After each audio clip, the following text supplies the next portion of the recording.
I must admit it to you. Sometimes I have, as an Abba, as a father, pulled that card because I said so. I'm the Abba. Whether it's for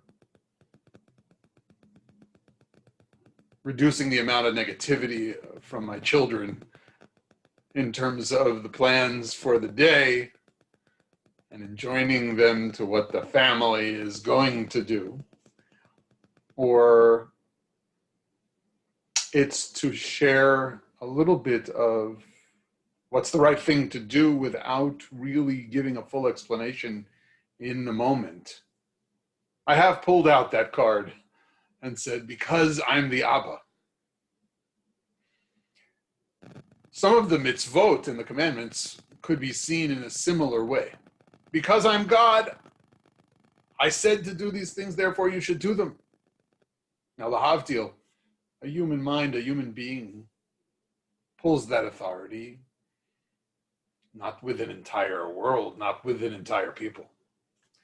But potentially, God told the entire Jewish people, I'm Yisrael, all of the Jewish people, you shall do this because I'm God and I'm holy. Don't ask any questions. I know what's right. I know what's good. Take these mitzvot. Go do them. But that leaves little room for understanding what in tradition is called ta'amei ha-mitzvot, the reasons behind the mitzvot, or intellectual clarifications that come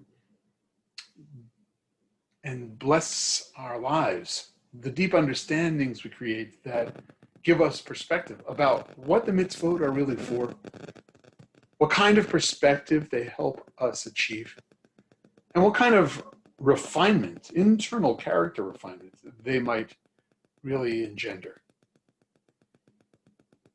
And as we explain to ourselves in that inner dimension of our lives, that inner speaking we do, post the performance of mitzvot that we might not exactly understand at first, we gain deeper understandings about who we are as human beings and ultimately who God is in our lives. One mitzvah that comes in this week's Parsha, in Ki Tetzei, could simply be a rule about what happens when we want to take the small chicks from a nest, perhaps expand it to taking the eggs. Ki yikarei ken tzipor lefanecha baderech. When you happen upon a bird's nest on your way, b'chol eitz o al haaretz, whether it's in a tree or it's on the ground, or let's say in a chicken coop, אפרוחים או ביצים והאם רובצת על האפרוחים או על הביצים. And you see there the mother sitting over the fledglings or on the eggs. לא תיקח האם על הבנים. Do not take the mother together with her young. So it's a simple rule, easy to follow. You find the nest. There are chicks, there are eggs. The mother hen is hovering over the mother bird. She's there. Shoo her away. You may not take neither the chicks nor the eggs with the mother bird present. Now, inherently, the human mind, the human heart says, oh, wow. With the permission God granted us to eat of the birds of the earth and use their eggs for protein and to enrich our diets, there's a way that God set forth the set of mitzvot that guide our lives as Jews to reduce the amount of suffering of this mother bird. From God's side, maybe she felt the bird suffering and therefore created this commandment so that the mother bird wouldn't suffer, So the question becomes for human beings, does the mother bird suffer? And what more can we learn about who we are as people? And what kind of refinement can we make of our lives and of our characters through the embrace of this mitzvah? Nachmanides and the Rambam, both Ramban and Rambam, relate to this mitzvah and relate to these questions. Ramban will tell you that this mitzvah, first and foremost, it's a rule. Shoo the mother bird away. And it relates to a verse in Leviticus in chapter 22, verse 28. V'shor oseh, and whether it's a cow or a ewe, otov et beno lo tishchatu b'yom achad. You shall not kill it and her young both in one day. So we see thematically that the Torah cares not to kill a mother and a child, an elder and the youth in one day. And then here in Deuteronomy, chapter 22, verse 6, we get the specifics about the mother bird and the chicks and the eggs. But it doesn't stop there. It's not just a rule. The Ramban will connect this to a ta'am, a reason. Now, the Ramban, and in our tradition, uses the word ta'am, taste, to talk about what's this mitzvah taste like? What's the taste of this mitzvah? What's the meaning of this mitzvah? What do we learn from this mitzvah? What kind of nourishment do we get from this mitzvah? What kind of mitzvah food for the soul is this mitzvah and following these rules? So ta'am, ta'amea mitzvot, the tastes of the mitzvot, really is another way to say the reasons for and concerning the commandments. The results and the reflections we can make in embracing a life of mitzvah. So the Ramban says it like this, Ki ha'ta'am b'shnehem, the sense we get when we think about both of these commandments, shooing the mother bird away from the young and not slaughtering both the elder and the youth in one day, at one time, Levilti heyot lanu lev achsari, is so that our hearts do not learn cruelty. Velo nirachem, that we shouldn't have mercy and compassion upon God's creatures.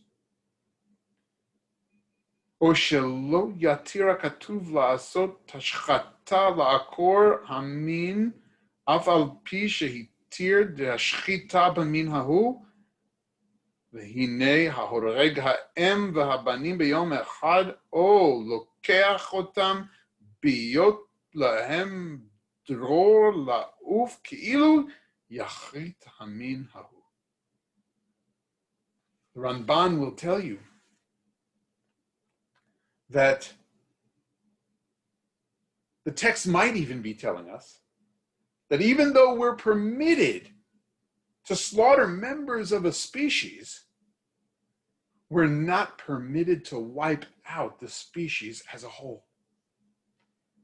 So 1,000 years ago, already there was deep concern by the Ramban that we should have an abundant diversity of species in the world, and that we should recognize that we have the power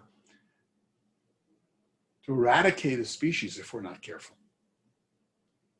He'll go and further discuss what Maimonides brought forward in his philosophy, as the Ramban often does. Nachmanides liked to relate to what the Rambam said about matter in the Torah, whether it's a specific verse or a more philosophical understanding in general. Maimonides, he says, in the Guide to the Perplexed, explains that animals have strong feelings about their youth, just like humans. There are certain genetic realities and character traits and matters of beingness that we share with the animal world. Mystics would later take that and relate it to what's called the neshama behemit, the animal soul, the animal aspects of our soul. But truly, we're connected to that larger world of animals. Already in the Rambam's philosophical discourse. This is not just technical, the Ramban explains.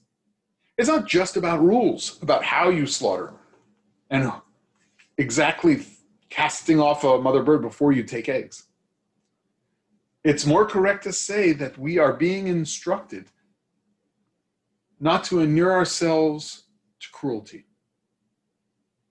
There is a reason for every commandment. Some are more obvious, and some take even deeper reflection.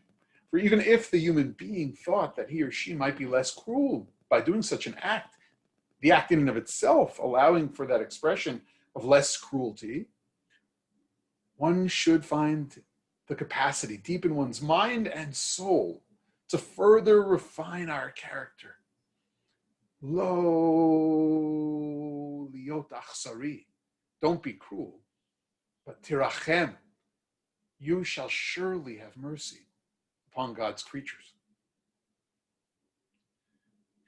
The Ramban will go forward and tell us that it's our own intellectual blindness that prevents us from understanding the reasons for the commandments. Or alternatively, it might take deep reflection. It might take further introspection, and it surely shall take chavruta, reflecting on the performance of the mitzvot we do with fellow human beings, with fellows in our community and in our congregation, to discover what the powerful meanings are of the acts we do. Some are more obvious than others, like with the mother bird, and not slaughtering the elder and the youth in one day.